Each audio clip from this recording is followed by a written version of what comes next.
तो बुलेटिन की शुरुआत करते हैं नागपुर हिंसा की खबर के साथ। नागपुर में हिंसा पूरी तरह सुनियोजित थी, ये बात महाराष्ट्र के मुख्यमंत्री देवेंद्र फडणवीस ने विधानसभा में कही। देवेंद्र फडणवीस ने कहा कि पत्थर एक जगह जमा किए गए थे, पेट्रोल बम बनाकर रखे गए थे। हिंसा के दौरान उपद्रवियों ने कई गाड़ियों में आग लगा दी। इस दौरान पुलिस पर भी हमला किया गया, जो बेहद दुर्भाग्यपूर्ण है। हिंसा में 31 पुलिसकर्मी घायल हुए हैं। सीएम फडणवीस ने लोगों से शांति बनाए रखने की अपील की और कहा कि हिंसा में शामिल उपद्रवियों के खिलाफ कड़ी कार्रवाई की जाएगी।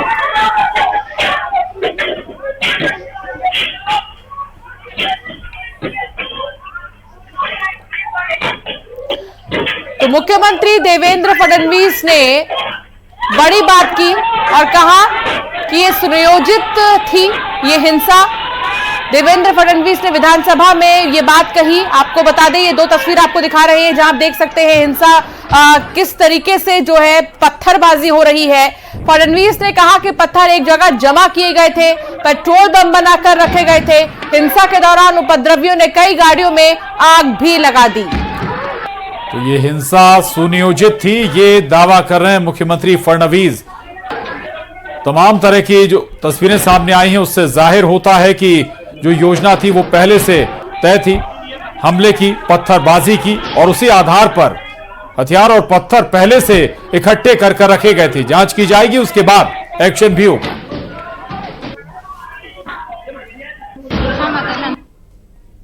तर सकाळची एक घटना घडल्यानंतर मध्यंतरीच्या काळामध्ये पूर्णपणे शांतता होती, पण त्यानंतर मात्र संध्याकाळी काही लोकांनी जाणीवपूर्वक अशा प्रकारचा हल्ला केल्याचं या ठिकाणी लक्षात येत आहे। याचं कारण जवळपास एक ट्रॉली भरून त्या ठिकाणी दगड मिळालेले आहेत। काही ठराविक घरांना, काही ठराविक आस्थापनांना त्या ठिकाणी लक्ष करण्यात आलेलं आहे। 3 डीसीपी लेवलचे लोक या ठिकाणी जखमी झालेले आहेत आणि जसं मी सांगितलं की यातल्या एका डीसीपीवर तर थेट कुऱ्हाडी वार हा त्या ठिकाणी करण्यात आलेला आहे। त्यामुळे निश्चितपणे याच्यामध्ये काही ना काही एक प्रकारे काही लोकांचा सुनियोजित पॅटर्न हा देखील त्या ठिकाणी दिसतो आहे। अशा लोकांना त्या ठिकाणी त्यांच्यावर कारवाई ही केलीच जाईल। आणि मी एक गोष्ट स्पष्टपणे सांगतो, पोलिसांवर ज्यांनी हल्ला केला असेल त्यांना काय झालं। और महाराष्ट्र के डिप्टी सीएम ने नागपुर हिंसा को सोची समझी साजिश बताया है। एकनाथ शिंदे ने कहा कि ये पूरी घटना पूरी प्लानिंग के तहत हुई है।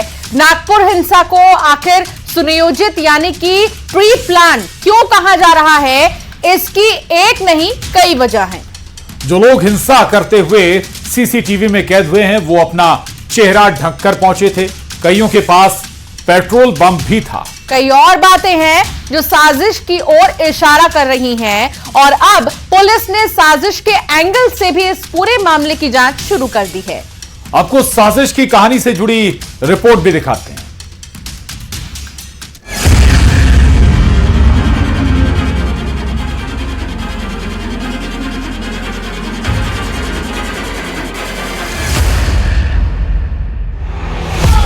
बेहिसाब पत्थरबाजी, गाड़ियों पर हमला, पेट्रोल बम से अटैक, पुलिस अधिकारियों पर टारगेट, नकाबपोश लोग। नागपुर कांड की यही क्रोनोलॉजी बता रही है कि हिंसा के पीछे कोई गहरी साजिश हो सकती है। यही वजह है कि डिप्टी सीएम एकनाथ शिंदे ने भी कुछ बेहद अहम बातों का जिक्र किया है। गाड़ियां जलाई और एक ऐसे जगह पर उनकी गाड़ियां 100-150 पार्क होती थी, वहां मोमिनपुरा में एक भी गाड़ी खड़ी नहीं की। इसका मतलब ये होता है कि ये पूर्व नियोजित साजिश थी क्या, इसकी भी पुलिस तफ्तीश कर रही है। पुलिस के ऊपर ये तो लोगों के ऊपर हमला किया ही, लोग तो बाल बाल बचे। पुलिस आ गई, फायर ब्रिगेड आ गई, उनकी गाड़ियों को भी लक्ष्य कर दिया, उनको भी टारगेट किया। अभी तक की जानकारी के मुताबिक इस हिंसा के दौरान बड़े पैमाने पर पत्थरों का इस्तेमाल किया गया, जिन्हें अब ठिकाने लगाया जा रहा है। इसके अलावा इस मामले में कई अहम सवालों की तलाश भी पुलिस कर रही है। मसलन लोगों की भीड़ कैसे जुटाई गई, हिंसा में शामिल ज्यादातर लोग युवा थे, और लगभग एक जैसी ड्रेस पहने थी। तो क्या इन्हें किसी समूह ने भड़काया? क्या हमलावरों के पास धारदार हथियार मौजूद थे? क्या सोशल मीडिया के जरिए भीड़ को इकट्ठा किया गया? क्या बदला लेने या हमले की कोई अपील की गई? खबर तो ये भी है कि हिंसा में शामिल युवा अलग अलग इलाकों से आए थे। क्या कोई इस हिंसा करने वाली भीड़ को गाइड कर रहा था? लोग अलग अलग इलाकों से पत्थर और पेट्रोल से भरी बोतल लेकर कैसे आए? ये दावा किया जा रहा है कि पेट्रोल बम यहाँ पर फेंका। लोकल एमएलए जो है उन्होंने दावा किया है कि यहाँ पेट्रोल बम फेंका और इस खिड़की को तोड़ने की कोशिश की। क्या घटना हुई पूरा और कैसी स्थिति थी? बहुत बाहर तो बहुत हल्ला मचा हुआ था, लेकिन जब मैंने पूरे दरवाजे वगैरह बंद कर दिए और देखा थोड़ी देर के बाद पूरा आग का वो पूरा अंदर आ गया था। हम लोग डर गए। पुलिस वाले भी हमारे साथ अंदर घुसे थे, उनको भी टारगेट कर रहे थे और हमको भी टारगेट। और सबसे बड़ी बात ये कि क्या औरंगजेब की कब्र वाले विवाद के बाद ही इस प्लानिंग को अंजाम दिया गया? जो भी हो, पुलिस के सामने चुनौती यही है कि कब तक वो नागपुर हिंसा की सारी कड़ियों को खोलेगी।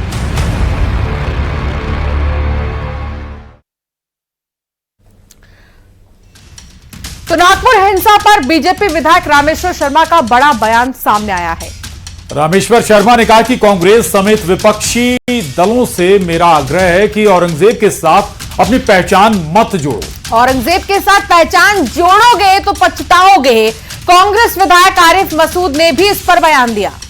नागपुर के लोग शांति बना रखें। ये राजनीतिक पार्टियां और जो सरकारें हैं नफरत फैलाना चाह रही हैं, संयम बरतें। पार्टियों का नुकसान नहीं होता, नुकसान जनता का होता है। हमारी हमदर्दी एपीजे अब्दुल कलाम के प्रति होना चाहिए, क्योंकि वो देशभक्त हैं।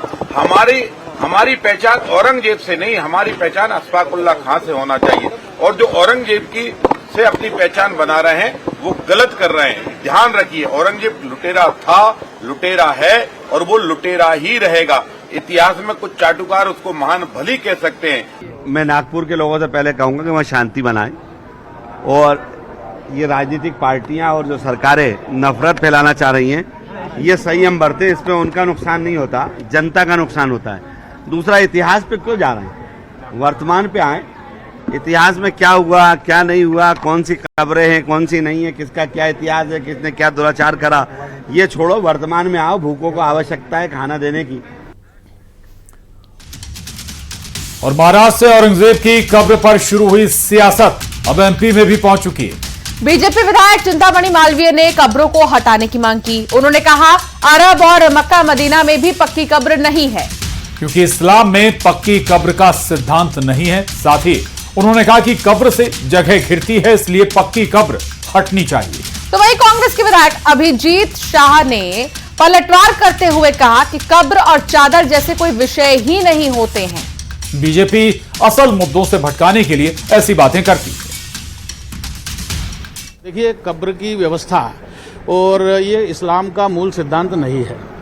और कहीं भी आप देखिए, अरब में कब्रें नहीं है, स्वयं मोहम्मद साहब की कब्र नहीं है। तो कब्र जो है वो केवल यहाँ ये हिंदुस्तान में ही है। कच्ची पक्की कब्र बनाना ये इस्लाम में निषेध है। तो वो पहचान बना करके रखना उसकी, इसको खुद मुसलमान ही स्वीकार नहीं करते। तो इतने कई कब्रें मिट गई। स्वयं आपको अरब में, मक्का मदीना में कब्रें नहीं मिलेगी तो यहाँ कब्रें क्यों हो? तो ये सब हटाई जानी चाहिए, कोई इनकी आवश्यकता नहीं है। देखिए, ये जो असली मुद्दे हैं, किसानों के मुद्दे हैं, बेरोजगारी के मुद्दे हैं, युवाओं के मुद्दे हैं, इनको भटकाने का तरीका है। क्योंकि राजनीति जो है ये कब्रों पे, कफनों पे नहीं होनी चाहिए। ये कोई मुद्दा ही नहीं है। क्योंकि आप मुझे बताइए, वो औरंगजेब की बात कर रहे हैं, नए जमाने कब खत्म हो चुके हैं, उसका कोई नाम भी नहीं लेता है आजकल, और आप उसको गड़े मुर्दे उठाड़ रहे हैं। तो मेरा तो सिर्फ यही कहना है कि मुद्दे जो होने चाहिए विधानसभा के अंदर, क्योंकि वैसे भी इतिहास में पहली बार 9 दिन का सत्र हो रहा है बजट का, ये अपने आप में एक शर्म की बात है। मध्य प्रदेश में सौरभ शर्मा मामला अभी ठंडा होता नजर नहीं आ रहा है। सड़क से सदन तक विपक्ष का हंगामा देखने को मिल रहा है।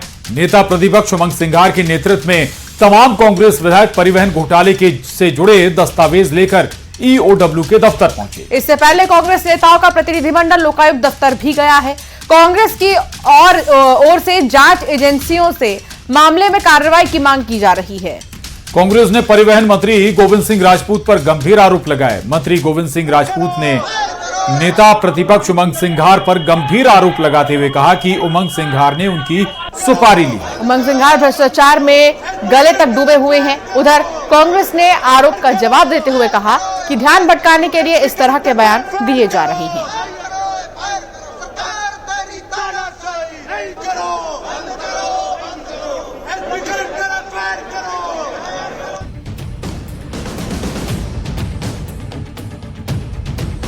सौरभ शर्मा मामले में सड़क से सदन तक हंगामा देखने को मिल रहा है। विपक्ष ने सरकार के खिलाफ मोर्चा खोल दिया। सोमवार को कांग्रेस ने लोकायुक्त दफ्तर पहुंचकर शिकायत की और मंगलवार को कांग्रेस प्रतिनिधि मंडल ने ईओडब्ल्यू को परिवहन घोटाला से जुड़े दस्तावेज सौंपकर कार्रवाई की मांग की। नेता प्रतिपक्ष उमंग सिंघार का आरोप है कि छोटी मछलियों पर कार्रवाई की गई, लेकिन बड़ी मछलियों को हाथ तक नहीं लगाया गया। छोटी छोटी मछलियों को पकड़ा जाता है। एक पुलिस के सिपाही पे कार्रवाई की जाती है, लेकिन जो बड़े मगरमच्छ है, जो करोड़ों हजारों करोड़ रुपए जिनने बनाए, उन पे कार्रवाई नहीं होती। प्रदेश में सरकार भ्रष्टाचार को दबाना चाहती है। उधर मंत्री गोविंद सिंह राजपूत ने पलटवार करते हुए कहा कि नेता प्रतिपक्ष उमंग सिंघार गले तक भ्रष्टाचार में डूबे हुए हैं। कांग्रेस का आरोप है कि ध्यान भटकाने के लिए इस तरह के आरोप लगाए जा रहे हैं। इसी जो मुद्दे वो बार बार उठा रहे हैं, इन्हीं मुद्दों के लिए मैंने 20,000 करोड़ का नोटिस दिया है। जहां तक उमंग सिंघार जी की बात है, उनका चाल चरित्र चेहरा सब जानते हैं, मुझे बताने की आवश्यकता नहीं है। पहले भी वो कांग्रेस के वरिष्ठ नेता दिग्विजय सिंह जी पर भी कई आरोप उन्होंने लगाए। एक सार्वजनिक रूप से एक पद पे बैठे तो आपकी जवाबदारी है, और अगर आपने नहीं किया है तो स्पष्ट करें। खंडन आप करना नहीं चाहते, आपके खिलाफ प्रमाण है, आपके खिलाफ रजिस्ट्रियां हैं, तो रजिस्ट्रियां किसकी है? गोविंद राजपूत जी की रजिस्ट्रियां नहीं है, उनके परिवार की रजिस्ट्री नहीं है, उनके स्टाफ की रजिस्ट्रियां नहीं है, क्या उनके मकान नहीं है? बताएं। अगर इस झूठ को झूठे आरोप लगा रहे हैं सुपारी वाले वो हो रहा है। अब देखिए, मैं अब उस पर क्या कहूँ। माननीय मंत्री जी हैं, मंत्री जी लगता है मुद्दों से परिवहन से ध्यान हटाना चाहते हैं। सौरभ शर्मा मामले में एमपी में फिलहाल सियासी माहौल गरमाया हुआ है। विपक्ष कार्यवाही को लेकर सरकार पर लगातार हमलावर है, साथ ही जांच एजेंसीज से भी कार्यवाही की मांग की जा रही है। Bureau report, news 18।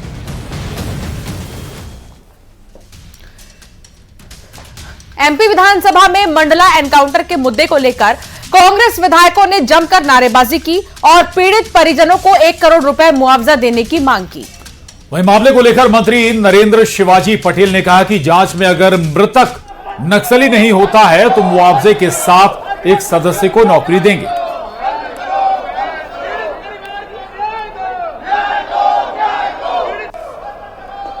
आज मैंने सदन में ये मुद्दा उठाया, ध्यान आकर्षण में सीधे मंत्री से मैंने ये बोला कि आप जांच क्यों नहीं करवाने से डरते हैं? हम बोलते हैं मजिस्ट्रियल जांच करवा रहे हैं, आप रिटायर्ड जज से जांच करवाओ या फिर विधायकों के एक दल भेजो, वो भी वो तैयार नहीं है। तो साफ है कि पूरी दाल काली है और ये छुपा रहे हैं। जो इनकाउंटर करा पूरी तरह से फर्जी है। जो बैगा समाज का हमारा भाई हिरन परते को, जो उसके परिवार को अनाथ कर दिया गया है, 5 बच्चे हैं उसके, उसकी पत्नी है, उसके माता पिता हैं, उनका क्या होगा? उनको नौकरी देने को भी ये लोग तैयार नहीं है। निश्चित रूप से सदन के अंदर हमने कहा कि सबसे पहले तो जांच हो, जांच के बाद सिद्ध होगा कि कोई नक्सली कनेक्शन था या नहीं था। यदि नक्सली कनेक्शन नहीं था तो निश्चित रूप से सरकार परिवार के सदस्य को सरकारी नौकरी भी देगी और जरूरत पड़ी तो 1 करोड़ रुपए भी देगी। और अब बात कैग रिपोर्ट की, जिसमें एमपी में बड़ी गड़बड़ी का खुलासा हुआ है। मध्य प्रदेश में पंजीकृत कर्मचारियों की अंत्येष्टि सहायता और अनुग्रह सहायता राशि में गड़बड़ी पाई गई है। साथ ही भारत के नियंत्रक एवं महालेखा परीक्षक यानी कैग की रिपोर्ट में कई योजनाओं में भी गड़बड़ी का खुलासा हुआ है। चलिए अब आपको बताते हैं कैग की रिपोर्ट में क्या क्या खुलासे हुए हैं। अंत्येष्टि सहायता राशि में गड़बड़ी का मामला सामने आया। सीएजी की 2022 की रिपोर्ट में खुलासा हुआ है। श्रम सेवा पोर्टल के डाटा का विश्लेषण किया गया है। 142 मामलों में 52 खातों में करोड़ों जमा हुए हैं। करीब 1,68,00,000 रुपए जमा किए गए। रिपोर्ट में ये खाते पंजीकृत श्रमिकों के नहीं थे। प्राकृतिक आपदा राशि में भी गड़बड़ी मिली है। 13 जिलों में अपात्रों को दिए करोड़ों रुपए, 23 करोड़ 81 लाख रुपए दिए जाने का खुलासा हुआ है।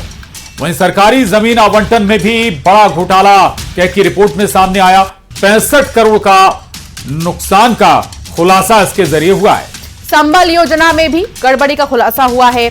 67.48 लाख श्रमिकों को अपात्र किया गया है। तो ये बड़ी रिपोर्ट सामने आई है। एकदम से जिस प्रकार भ्रष्टाचार उजागर हुआ है, मुख्यमंत्री कन्यादान योजना में हो, चाहे मुख्यमंत्री संबल योजना में हो, सभी चीज़ों में लगातार भ्रष्टाचार, पूरे प्रदेश में भ्रष्टाचार का अड्डा बन गया है मध्य प्रदेश। और भारतीय जनता पार्टी के मंत्री और सबके कण कण में, रगों में बिल्कुल भ्रष्टाचार बस गया है। बिना भ्रष्टाचार के वो रह नहीं सकते। देश के 8.5 करोड़ लोगों के हित में, सर्व वर्ग के हित में, और जैसे कि मोदी जी का जो ज्ञान का मंत्र है कि हमारे गरीब, युवा, अन्नदाता और महिला, उन सबको ध्यान में रख करके पूरा बजट आया है। और बजट हमारा इतना बढ़िया और हमारी सरकार लगातार अच्छा काम कर रही है, इसीलिए तो हम बार बार आ रहे हैं। बिल्कुल सही है वो रिपोर्ट, क्योंकि आज नल जल योजना की हम बात करें तो हम ग्रामीण क्षेत्र से आते हैं और ग्रामीण में जो समस्या हमें अच्छी तरह मालूम है कि नलों में पानी नहीं आ रहा है। टोटी खोलो तो हवा निकलती है। अब गर्मी का मौसम आ रहा है आगे, जल ही जीवन होता है। जब नल जल योजना इन्होंने इतना भारी बजट उसमें दिया है, तो ये बजट